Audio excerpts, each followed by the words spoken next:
Hey,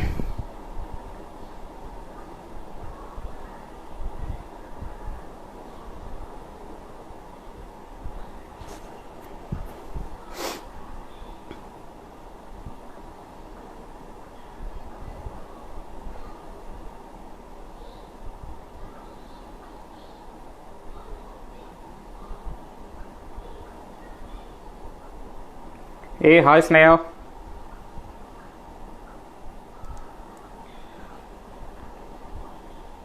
Hi Joe. Am I audible to you? Can you hear me?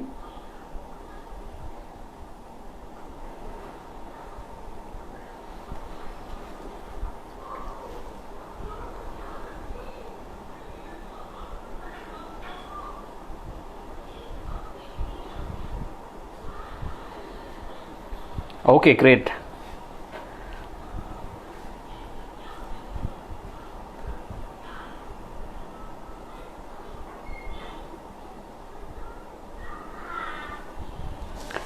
Okay, so thanks everybody for joining. We'll just wait for a couple of more minutes for if anybody else would like to join. We'll just wait for a few more minutes. I hope that will be okay with you, all of you.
Hey, hi Jitin. Thanks for joining.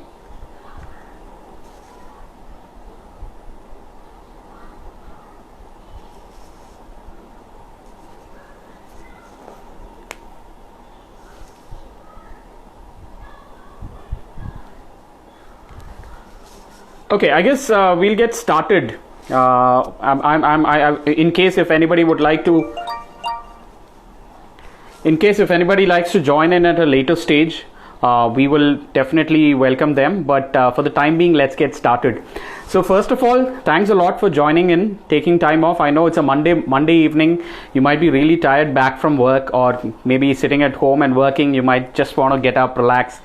So first of all, a big thank you for joining me. I once again want to check I'm audible. Just give me, anybody, can you give me a thumbs up if I'm audible? Hi Kiran, hi Rosmi, thanks everybody for joining.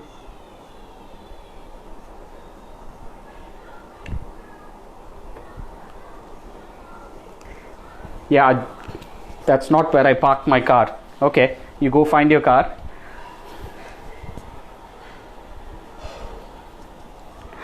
All right, okay, so let's get started. So you must have seen the poster about the live today. The topic is overcoming failures. Now, I don't know if a couple of you would have, at least a couple of you would have thought that there is another guest who is going to come in for having a conversation, but this is going to be a solo.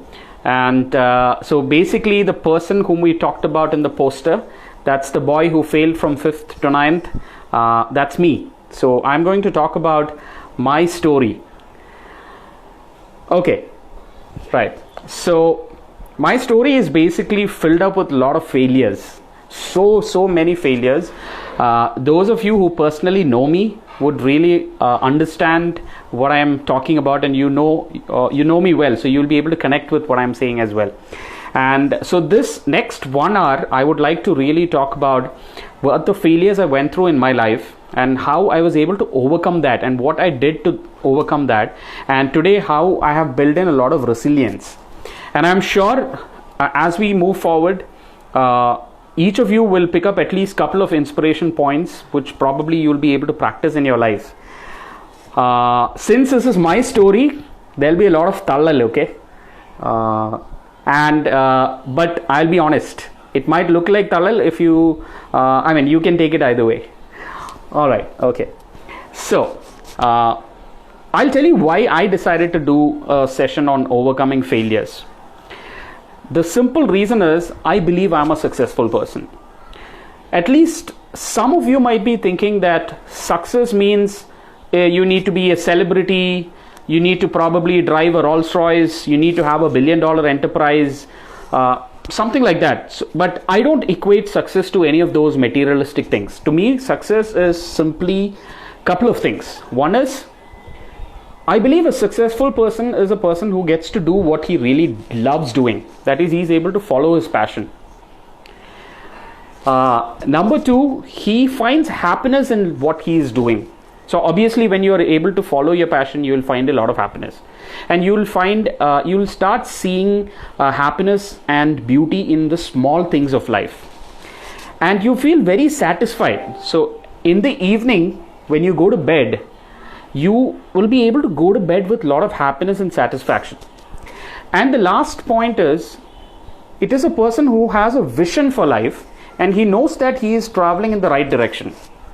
So that is how I equate success. So if you look at these 4 factors, I am actually having all the 4. That's the way I would like to see success. And hence I believe I am successful.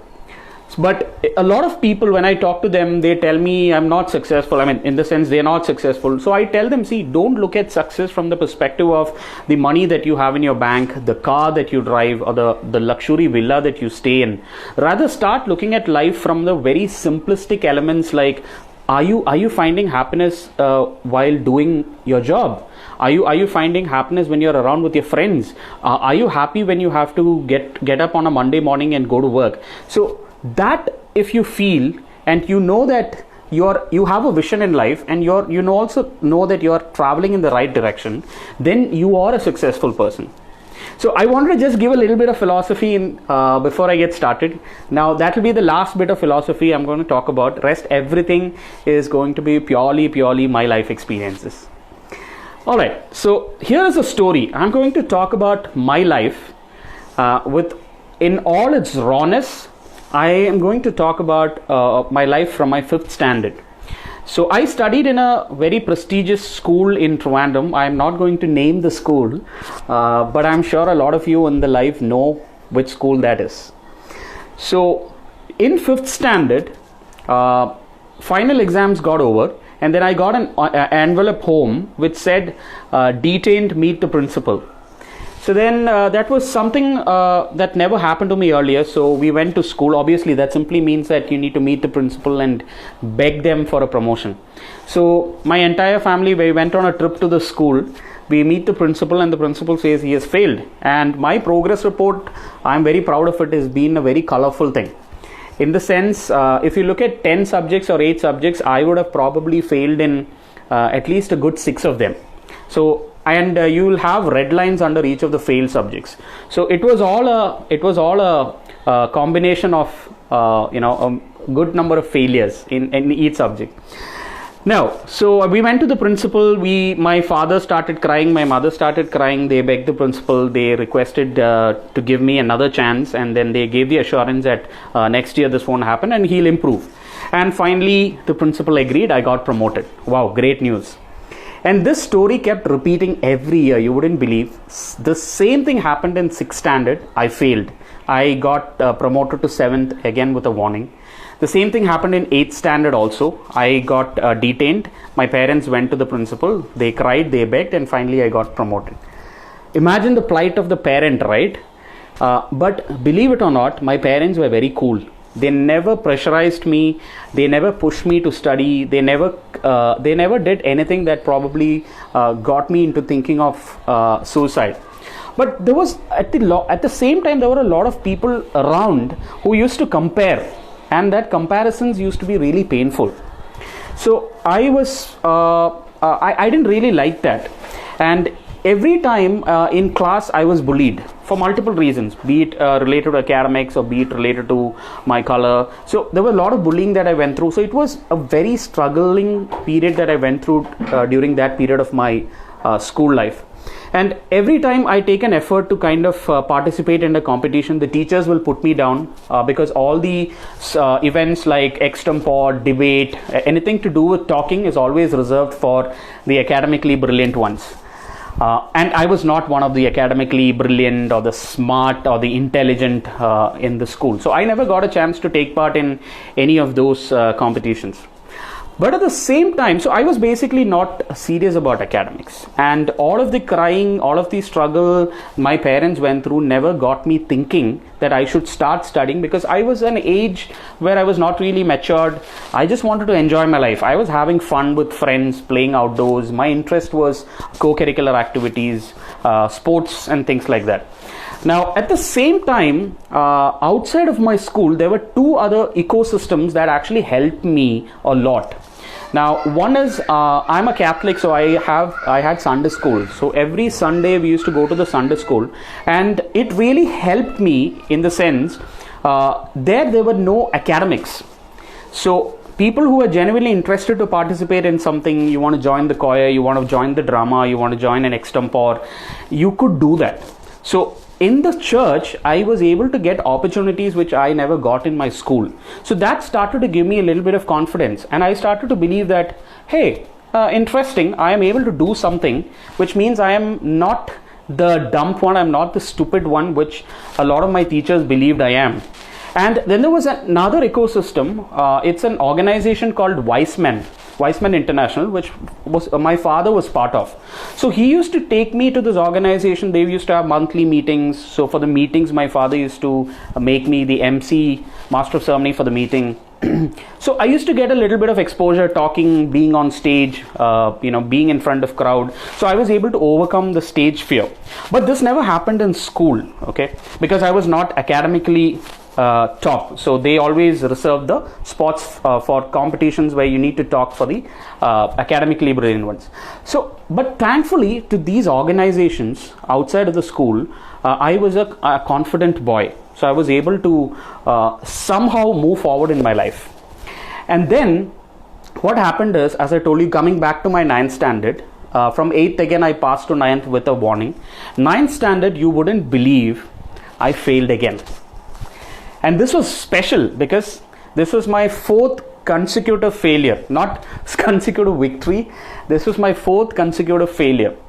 So my parents was called to the school, and my principal said, no more crying, no more begging. You have to take George out of the school. This is a school which has never had a failure in 10th or 12th. So George has to be taken out of the school. And so my father, as usual, they tried everything. They tried to, give them reassurance. But they said, no, not happening. I'll give you 2 choices. The principal said, one is you can take him out of the school. We'll give a pass certificate. The second is you will have to make him repeat. He will again repeat in 9th standard. Yeah, I have some of my old bullies who is participating in this live. Welcome to all the bullies. But they are my good friends now. Yeah. All right. So I had 2 options. So we went back home. We had a very elaborate discussion. Long story short, my father told me, he told me I'll have the option of joining another prestigious school where I can sit in class 10th. But then when I thought about it, it's a boys' school. Oh no, I'm not going to study in a boys' school. All my life I was in a girls' school, mixed school, co-ed school. I cannot be in a boys alone school. So my only other option was to repeat 9th standard. So I told my father, I put it in a different way. Okay, I said I think I need to take this failure, accept the failure, and look at it from a different perspective. So I need to start working. I'll repeat 9th standard in this school itself. And the school agreed, so I started to repeat. And then I was the big Chetan in the class. So I used to have my neighbor kids who I used to play along with. They used to call me Cheta. Suddenly I sit in their class and they were all like wondering what's happening. And people used to call me Cheta for the first couple of weeks. And that is when my first angel in life just came down. And her name was Sheila Thomas. I'm sure a lot of you attending the live would know her. But a lot of you guys or a lot of the schoolmates never liked that teacher, but I am really fond of her. In fact, she's the person who changed my life. So, so like that, she actually got me to become the class leader. And that was like my first ever acceptance in my entire school life. So I was like thinking, that kind of a feeling. And then I became the class leader, and she also made me the bus leader. So it was like, two big responsibilities. So she would have probably thought the best way to handle this boy is give him responsibilities. Or I don't know if she really saw something genuine in me and she believed that she can change my life. But whatever it is, she did change my life. So I started to get accepted, and that was a very big confidence booster. And believe me, that batch I repeated with, they were really amazing bunch of people. They welcomed me, they made friendship with me, and they made me feel at home. So in fact, I don't know if anybody would have gone through that kind of an experience in life, having to repeat with the juniors who call you Cheta, and then they come up and make you so comfortable that they start believing in you, and that was giving me a lot of confidence. Now the 9th standard kept going, and what happened is I was continuously failing in one subject, and that was our national language, Hindi. So I felt it like Parva. All right, yeah, okay, yeah. Is that a movie or what are you talking about? I'm sorry, I didn't get it. Okay. Joan says salesman from childhood. Yeah, I was a salesman. There are so many other stories I'm not going to talk about right now. Yeah, so what happened is I used to continuously fail in Hindi. And my scores were ridiculous. I was getting 6 out of 100, 8 out of 100. And that was really, really poor. And that teacher used to ridicule me. She used to pull me down. She used to hate me. And I used to hate her back as well. I used to hate the subject as well. And what happened is, at the end of the second year in 9th, final exams happened. And believe it or not, I failed again. I really, really failed again. And that was something even I never thought was going to happen. And the principal called my family and me to the office, and you know what the principal said me? George can never study in such a school. I see his future to be an electrician or a plumber. You take him out of the school, put him in some ITI, and then his life will be, he'll manage. He'll get some 2,000, 3,000 rupees in a month. He'll become a plumber or a electrician. In fact, plumbers make a lot of money, a lot more money than that today. Yeah, I mean, jokes apart. So that's what my principal said. And I was really furious. That's the first time I felt like, I need to really do something. I cannot have somebody say that I don't have any potential but just to be a plumber or an electrician. And then something happened. This principal was very adamant that he will not promote me. And he said, now this year, even if you want to go to another school, we will not give you a pass certificate. So I was in a spot. I prayed. Again, a beautiful thing happened in my life. That principal had a issue with the management. He moved out of the school and another principal got appointed. And that principal decided to give me a chance. He said, I'm going to promote you to 10th standard. I'm going to have a new Hindi teacher give you a personalized attention, a remedial class. And let's see how it goes. And then, long story short, my 10th standard was a beautiful year. I personally decided that I need to pump up my game, because I've seen, that's the time when probably I reached that level of maturity when I realized that I've put my parents through a lot of hardships. And I don't belong to a business family. Neither do I have a big estate in somewhere up the hill. So I need to be earning a good job and I need to earn myself to have a good living. So basically, I started to realize that I have the potential, I just need to do it. And thankfully, I had an amazing bunch of friends who kept saying that I can do it. They help me, they give me support in subjects. This Hindi teacher, you wouldn't believe, used to come very early on a daily basis to give me 1 hour of remedial coaching just for me. And trust me, that was my second angel. And life just changed. And I really started to work hard, really hard. Because I had an ambition, I wanted to pass 10th with good marks. I don't want to let my parents down, I want to make them proud. So I really worked hard. But again and again, I was failing in certain subjects. It is probably because I didn't like those subjects, or probably I didn't have a natural orientation, or it could also be that the methodology of teaching those subjects were wrong, which is typically what happens in a lot of schools even today, where it's not that the children doesn't have the orientation, it's just that the methodology of teaching those subjects is probably needs to be changed. So what I actually failed in few subjects in the pre-board exams which the school conducted. And then there is a ceremony where all of us line up and get the hall tickets for the board exam, and the school gives it it's kept inside a Bible.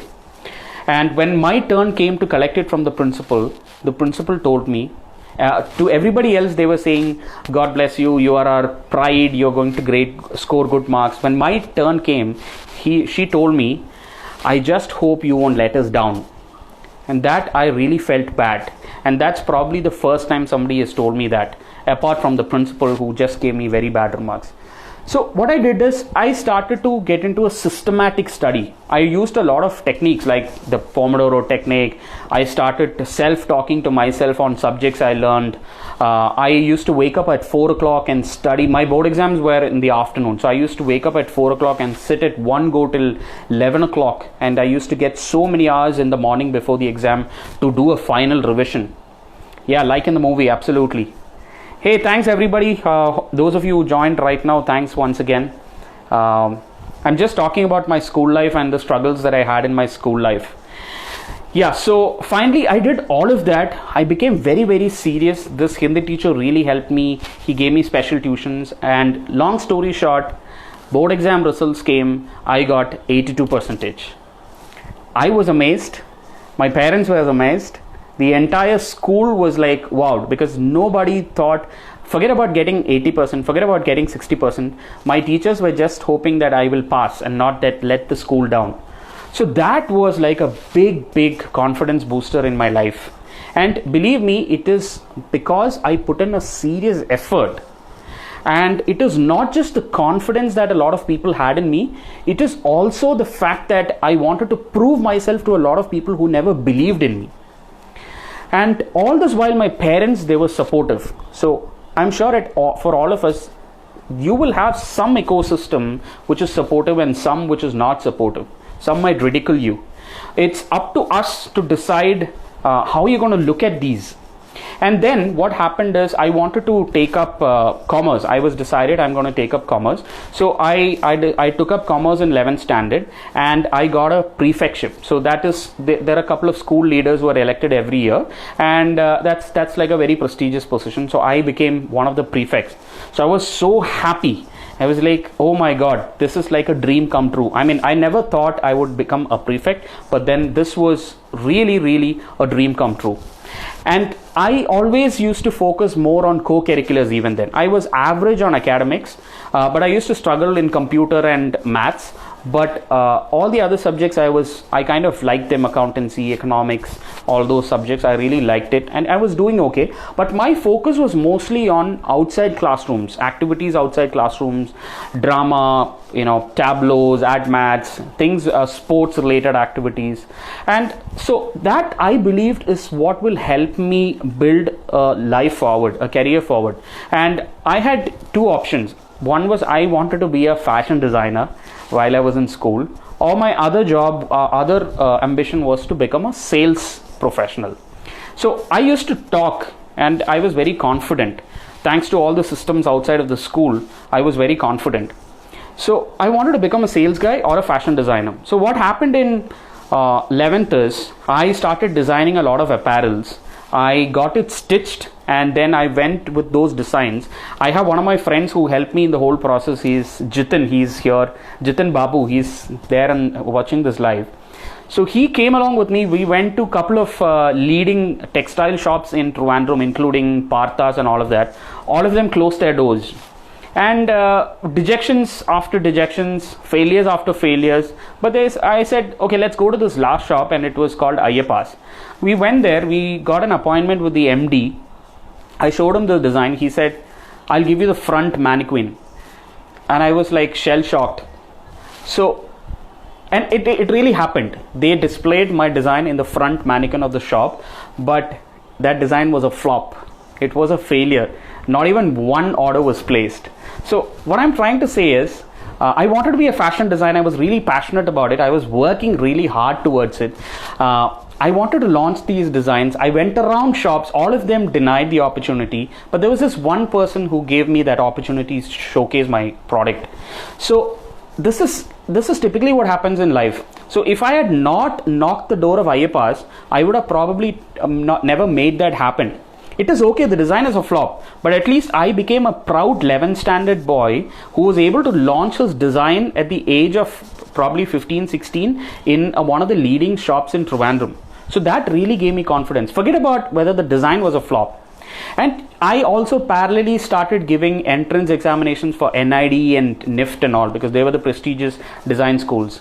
And everybody in my school thought I am going to be a designer, except for my very close friends. I had a bunch of 6 close friends in commerce class. They always told me, George, your design are ugly. And they were not bullying me. They were being real good friends who told me the reality when everybody else was just buttering, saying that, oh, these are great, oh, you're doing amazing. And what proved them right is when I failed in both the entrances. So I never got a seat for designing.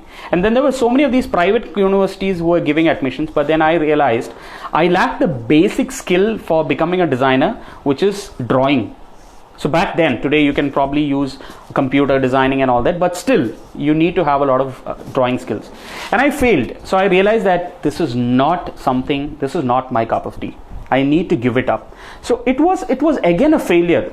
So there were a lot of failures happening back to back. I mean, you getting rejected by multiple shop owners, your design finally get accepted. That is also a failure. Your friends tell you that this is not going to happen. You need to open your eyes, look into the reality. And then the entrance examinations you gave, you failed. And in 12th standard, I lost the prefectship also. I lost the prefectship. And I was hoping that I'll become the house captain of Yellow House. And I was called to the staff room, and then one of the teachers said, oh, we cannot have George become the house captain because he is not good in academics. And there was this boy who was really good in academics and a couple of other activities. He became the house captain. So I was always I was thrown out of opportunities because I was never the topper in the class. And probably even today, a lot of the school students, the problem that they face is the fact that they are not a topper in the class or the above average in the class or the backbenchers in the class. They really struggle because the teachers deny them opportunities, and they make them feel so bad that they start telling themselves that I'm good for nothing. And I go to a lot of schools, I interact with a lot of children, and I hear this happening very, very often. So if there are any teachers who are part of this, believe that every child sitting in front of you comes with amazing bunch of blessings and skills. You as a teacher need to be able to polish that opportunity in the child and bring him alive.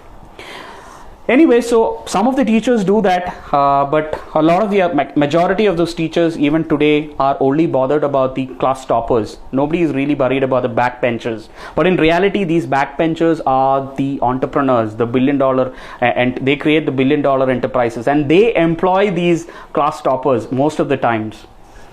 Right. But at the same time, as I told you, my focus in 12th standard used to be outside of class academics. So I used to participate in dramatics, I used to be there in other things. So I used to get some awards. So my school, at least at that point, when I was about to pass 12th standard, gave me an award for the most innovative student. Even though my design was a failure, they felt that I went outside of the box to do something which probably nobody has done at that age.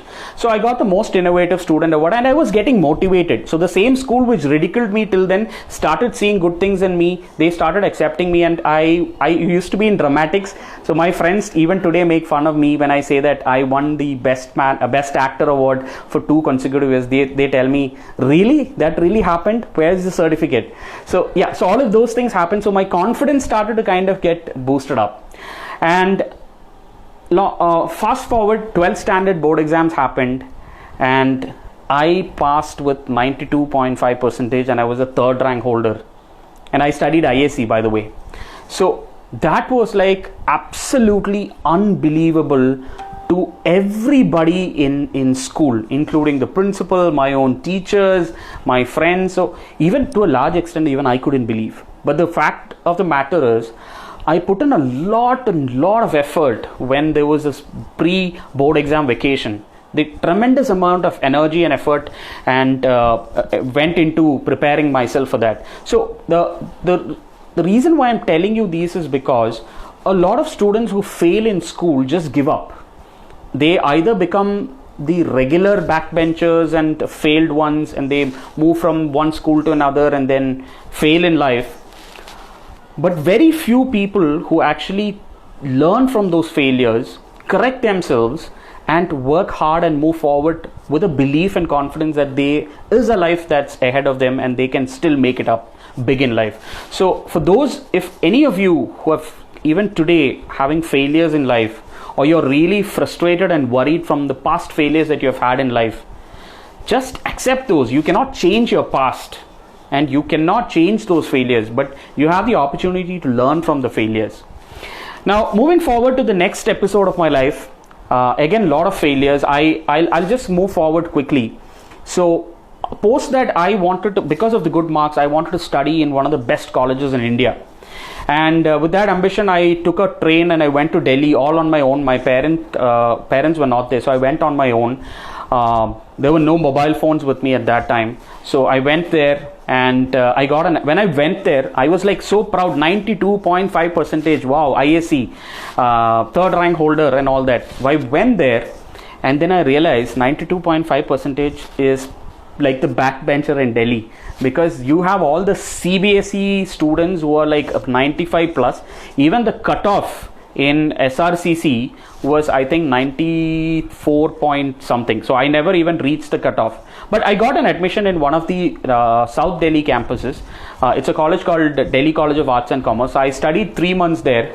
But because of many issues, I decided to quit the college and I came back to Kerala.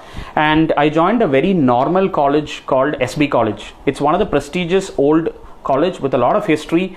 A lot of great people who have come out of the college. But if you look at a campus in Delhi and that college in Changanasheri, it's probably Delhi colleges are league apart. So I studied in this normal college. I took up a BCom degree. Again, my focus, which I believed will help me make big in life, was things outside of the class.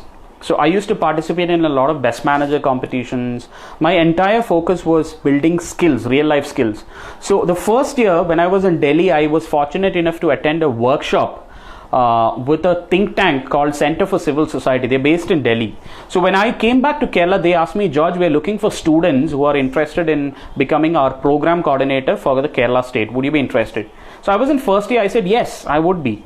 And believe me, a lot of us, and if there are any students who are watching this today, I always tell students, while you're studying, take up a part-time job, do an internship or do an industry project, and not just focus on your academics. So this was my first opportunity that I got when I was in degree first year, where I became the Kerala coordinator for CCS, Center for Civil Society in Delhi, and I was going through to all the colleges across Kerala trying to promote them and put in their thought process across to students. And parallelly, I got an option to become a VJ in Yes India Vision.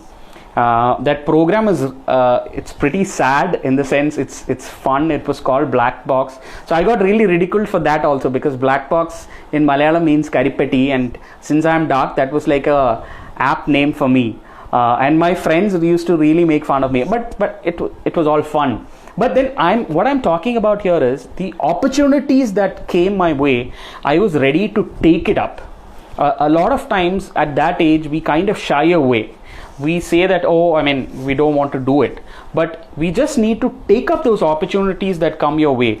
And at the end of first year, I was nominated from my college to attend an international conference in the US representing India, and only 2 students were selected from the entire India, and I was fortunately part of one of them. And at the age of 18, I was able to go to the United States representing India. So it was the proud moment for me, because a student who failed from 5th to 9th, whose principal said he's good for nothing, and all he will end up is in an ITI and become an electrician or a plumber.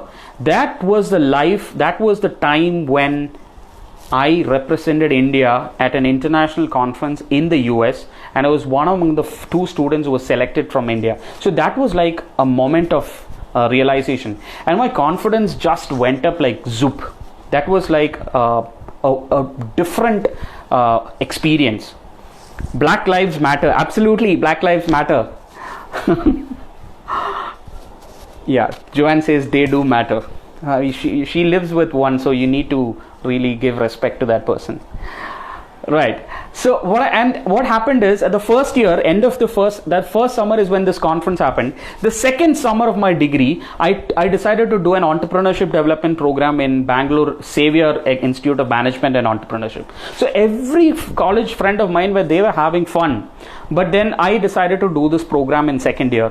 Third year, I did an internship with my uncle, who runs a small scale manufacturing company in Kottayam, and I also parallelly did a project with MRF tires. So by the time I finished my degree, I was literally working 3 years for a think tank based out of Delhi. First year, I used my summer vacation to go to the US for attending this international conference.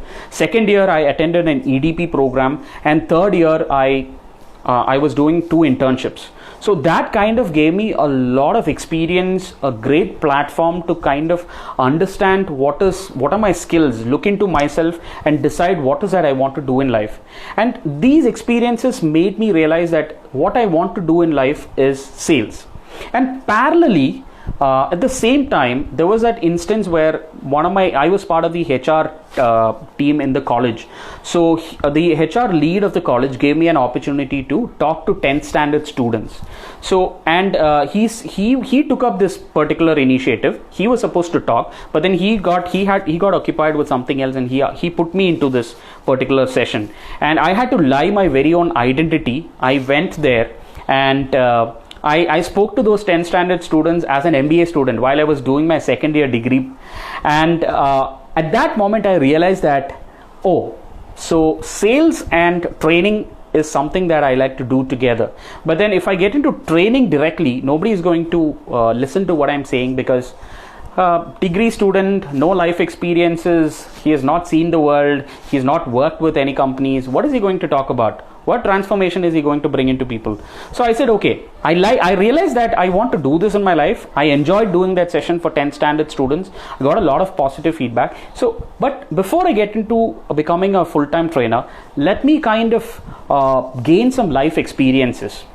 And parallelly, there were so many failures, right from getting suspended from the college that promoted me a lot. And that was probably one of the very bad incidents I will never forget in my life. I got drunk and I went into my college arts festival, and I was caught by my principal and I was suspended. So never do that if you're in college.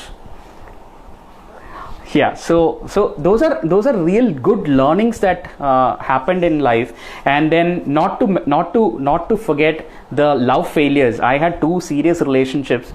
I mean, obviously Joanne knows that, so I have no problem talking about it. So those were serious love failures, and it actually crushed me. It hurt me really bad. So I was kind of accustomed to rejections and failures by then. From school to college, failures after failures, every time failures happening. And these one of the relationship, Malayalathi parayunnalla techu ottikka ennokka parayunnalla, she literally made me paste on the wall. So so I was used to getting rejected in life, getting failed, but at the same time there was equal share of successes and wins in life. So the kind of the life kind of was balanced. But then again I started to look at it from a positive perspective, and then again moving forward quickly, I joined the MBA. I decided to do MBA. When I did my MBA, the first and the most important thing I did is I took up a live project for 6 months. The university curriculum only prescribed for a 2-month internship during your first summer, but I went ahead and took up a 6-month long internship with Mudra Communications, and that really gave me a big first time corporate exposure. And this project was for Mudra, for United Spirits, which was done by Mudra Communications. So that really got me exposure into the big corporate world, how it functions, how does sales happen, what is marketing, all of that. And so that kind of made me finally decide that I am going to do sales. So again, my message here is, when you're in college, ensure that you do some kind of industry projects, get into an internship, do some part-time jobs, because you will realize and you'll learn a lot of things about the industry, about that particular job, about the industry, the domain that you're getting into, as well as about yourself. You will find out what are your flaws, what are your core strengths, what are your skills, are you really passionate about this? And believe me, these might be real eye-openers which will help you make it become take the right decisions in life as you move forward. He made sure Joanne knew it in the second day I met him. Cheap sympathy scenes. Yeah, that's for another session. All right. Okay. So at the same time, as I told you, one of the most important elements of being in college is not just getting a 75% mark, because a lot of companies, when they go to hiring in colleges, all that they say is, we need students who have passed all their exams and have got aggregate of 60% throughout their 10th, 12th and degree. So my focus was mostly on skill development, because that is what will help you get the best jobs. What will help you get the best paid jobs. And I did a lot of these skill development activities. I was organizing college fest and all that. I don't want to get into the details. And I thought I'll be the first one to get placed from this campus, because I was leading this inter-college fest with a team of 350 volunteers. I thought I'll be the first one to get placed. And placement season started in September. It went on to October, November, December, Jan, Feb. I was not getting placed. In fact, I was very choosy when it came to which companies to sit for, because I wanted sales and I was also exclusively looking at IT. So whichever IT sales I sat for, either I didn't clear the aptitude or I got rejected in the first level of interview. So I was really worried. And then I heard that Oracle is going to come to campus, and I really started preparing for Oracle. And just like the moment will happen in your life when it's time, and you just need to be patient, it happened for me as well. I got placed in Oracle, and I got the top package from that university. So I was among 6 of other students who got placed with me. And that was till then I was feeling so dejected. I was like feeling so bad. I was there was a lot of pressure from fellow students, teachers. They were like, George, you're not getting placed, you need to sit for more interviews. As I told you, I was very choosy. I want to get into sales, and I want to get into IT. I don't want to get into anything else. I cannot do any other job other than sales, because I'm a people person. I want to be in front of people, and I love presenting things to people. I love talking, so let me get into sales. And finally I got placed in Oracle, and parallelly, while I was about to join Oracle, I thought, okay, now I will start a training organization. And I started a training organization back in Cochin while I was in Bangalore. And I was personally, for the 3 months post my MBA and before I joined Oracle, I was personally overseeing the operation, setting up the organization in Cochin, and it was kind of doing well. And then I got the call to join from Oracle. I went back to Bangalore. I appointed a person to look after the business, and in 6 months, he failed the entire business. Not only the fact that I lost money, he literally created a very bad name for me and the organization in all the schools. We was training for schools in Kerala. He made sure that I was not even able to walk into those schools. So that was a big learning from a big mistake I did, that if you are starting a business, you need to be physically present. That was the first entrepreneurial lesson I had in my life. If you want to be an entrepreneur, if you want to start the business and make it big, you cannot depend on any other person. You have to manage that business, and you have to be physically driving that business. Maybe once you are once you have taken off, once you have a lot of good people, once your business is set, you obviously can have managers to look after, but at least during the initial few years, you need to take care of your business. So all of you who want to be entrepreneurs, don't think that you can do a full-time job and then have a part-time business. Obviously there are businesses where you can do that, but if you're really serious about entrepreneurship, quit your job. I mean, I know that it's easier said than done, but if you want to be into entrepreneurship, grow in that business, you have to quit your job, dedicate yourself fully into it. It's like focusing on what you really want to achieve in life. You cannot focus on multiple things at the same time. I mean, you wouldn't do justice to any of them. So if you want to do that, just quit your job, get into the entrepreneurship and focus on that. So, and then what happened is I focused full time on Oracle. I started getting a lot of deals closed. Then I went on joining, after 4 years in Oracle, I decided it's time to move on. And I joined an organization called Cloud Lending. It's a startup based out of the US. So I was managing India sales all this while in Oracle. So I thought it's time I get an exposure to the global sales. And then fortunately, that decision was right. A lot of times, I tell a lot of students, not just work in MNCs, but also get exposure with startups. You know why? When you're in a multinational organization, obviously, if you get a chance, do work in a multinational. But if you also get a chance to work in a startup, take that up as well. You know why? Because when you're in MNC, you are a small fish in the ocean. Not just that, obviously you have amazing exposure, all that is different. But then there is a limit to the kind of learning that you will have. But when you are in a startup, and I really mean it, not a startup that's probably hit $1 billion.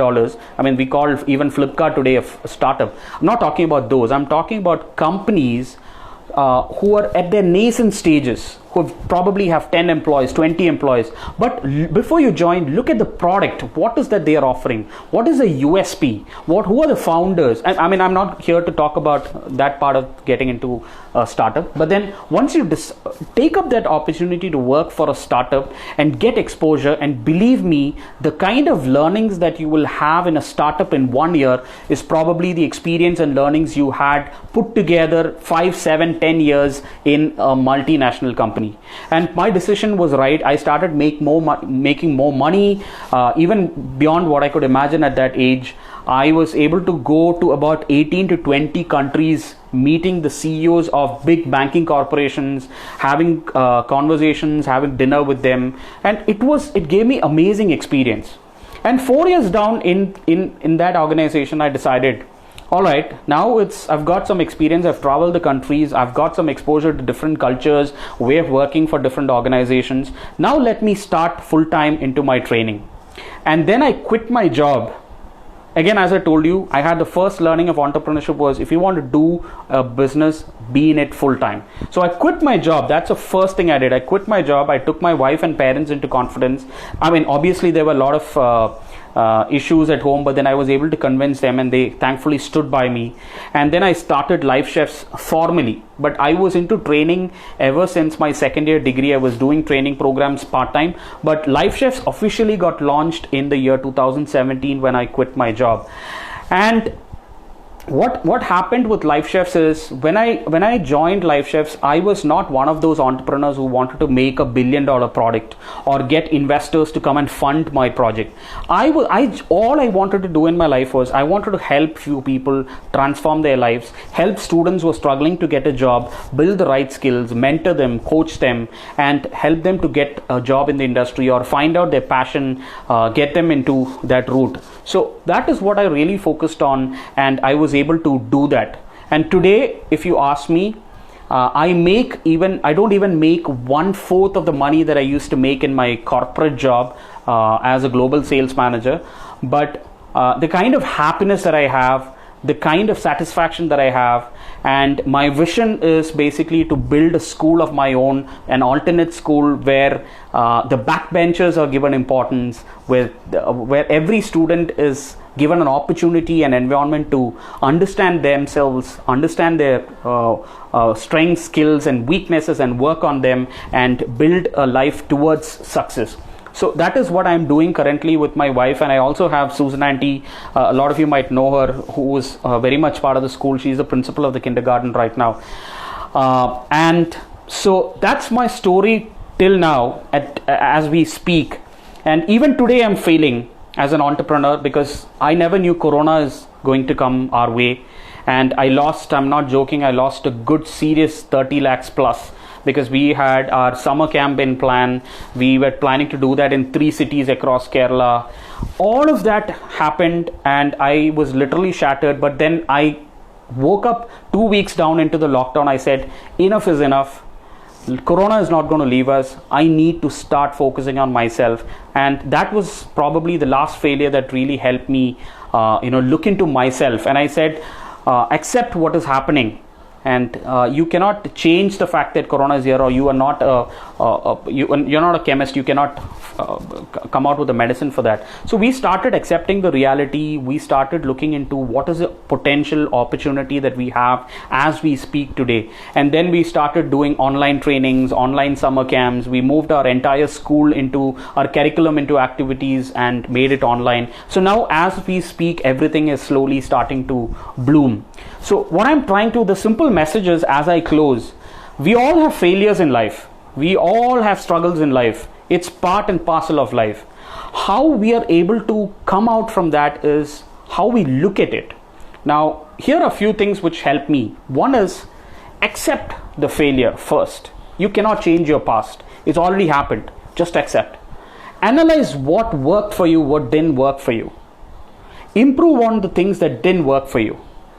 And create a model for success, a replica model for future, where you can replicate the things that worked for you and improve upon the things that didn't work for you. And don't worry about your future, just act on the present, because if you stay happy today, if you stay focused on the present, your future is going to be definitely beautiful. Obviously, again, you will have a lot of challenges which are unforeseen, like Corona or any of those, but we will have we are ready for it, because you have a lot of failures, experiences in the past, and you have learned from all that. So that is your big weapon for a bright future.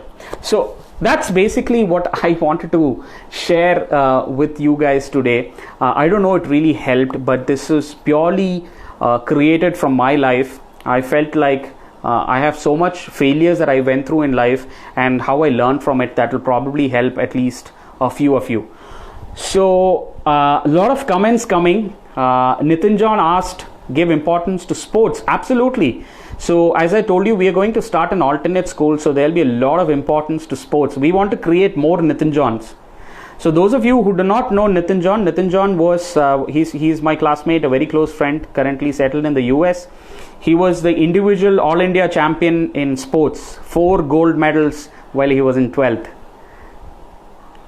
You send me a ticket, Nitin John, I gave you some publicity. Yeah, and you find a super awesome partner. Yeah, absolutely. You have to find a super awesome partner who is going to, whether it's a wife, or whether it's going to be a friend, whether it's going to be a parent, whether it's going to be a coach or a mentor. You need to have that super awesome partner in crime who is going to back you, who is going to believe in you, be it anybody. But fortunately, in my case, I have a super awesome partner. And my parents are equally supportive. Whatever I do, my parents as well as my wife, they just believe in me.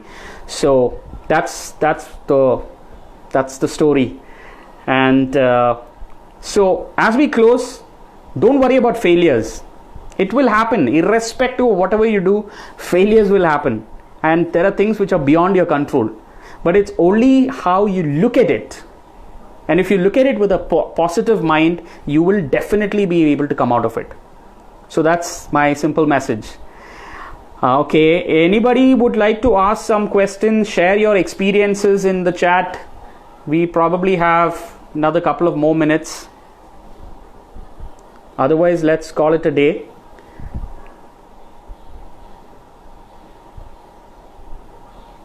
Any experiences you have, or any issues that you're probably going through right now, if you would like to just share it out into the world, which probably might help other people also. Okay, looks like that's it. How are you adapting to these situations? Jonathan, we call him Jonathan. Nitin John is back. So adapting to these situations, in the sense, I believe we are talking about COVID. So as I told you, when COVID came, all our business plans got destroyed. We lost a lot of money, seriously a lot of money. I was literally shattered. As I told you earlier, I thought, what is the worst that can happen? By the way, this is a tip that will help you. When you are really down with failures, ask yourself, what is the worst that can happen to you? So I asked myself, what is the worst that can happen if my business doesn't take off? I don't have to commit suicide. I was sure about it. The worst that can happen to me is I will have to rejoin a corporate. I will have to become an employee again. Maybe I won't get my old salary or a hike on that, but I'll still be able to get a decent salary with which I can manage a good living. So that gave me like confidence. Oh, that's not bad. I mean, then it gave me an optimism that, okay, here is what you can do. Yeah, exactly. Joanne says that's the worst case scenario game. That's a technique that you use to manage your worries. So when I realized and accepted that this is my worst case, I started to be positive. That is when I started to get more ideas. In fact, all these webinars that I've started doing online, I never used to do online programs. All my training programs were in person. So this is something that we are trying to do to spread positivity, spread awareness, help people transform their lives. I picked up a couple of new skills. I spend a lot of money on designing. So even though my designs are not that great, today I design my own posters. So that's a new skill I picked up. And I probably have designed about 35-40 posters since the lockdown. So I saved up about 35,000 bucks on that. Joanne has learned a skill of managing our school Instagram page. So I think these are all ways and means where we kind of occupied ourselves, engaged ourselves with, which really helped us stay positive. And obviously I started working out. I'm never a gym guy, but then I never used to work out at home. So, but then I felt I need to sweat it out. That will give me positivity. So I went ahead and started at least doing 7-10 minutes workout, and I started playing outdoors. So that kind of gave me a lot more energy and positivity. Yeah, so those of you who are struggling with COVID lockdowns, not having a clue about your future, worried about your past, not doing anything in the present, engage yourself. Don't stay idle. Engage yourself in some skill development activities. Maybe go on edX, social media, pick up an interesting online course, certification, do that. Start playing a game. Maybe you cannot do it outside, but at least work out for 20 minutes, 10 minutes, 15 minutes. If you're not that real gym guy, you can at least sit at home and work out for 10-15 minutes. That will get a lot of positivity into you. And don't remain idle. That's the key. If you're on Facebook, just be inside Facebook. Just be focused, concentrate on that. Watching a movie, just focus on the movie. A lot of times we'll be on Facebook just scrolling down, and then you realize that you're probably thinking about your relationship. So get engaged in whatever you're doing. Cool. Thanks, Nathan, for that question. So once again, thanks to all of you for joining. I hope I've been able to add some bit of value. This is going to be a lot of tallal. Yeah, but when you actually say your life story, it is a tallal, right? But my intention was not to boast about what I have done. I'm not. That's not my intention. My intention was to give some bit of learnings, and I wanted to share that from all the struggles and challenges and failures I went through. So if you actually look at that in entirety, you will find that every point there was failures, and every point you actually I was able to come out of it, and that is what creates resilience. Okay, so 30 seconds left. Thanks a lot once again. Stay positive, engage yourselves in productive activities, and Corona is going to go away. We're going to come out of this stronger than ever before, and difficult times helps us find newer opportunities. So there is an opportunity waiting for you outside beyond Corona. Go and find that. Thanks a lot and good night.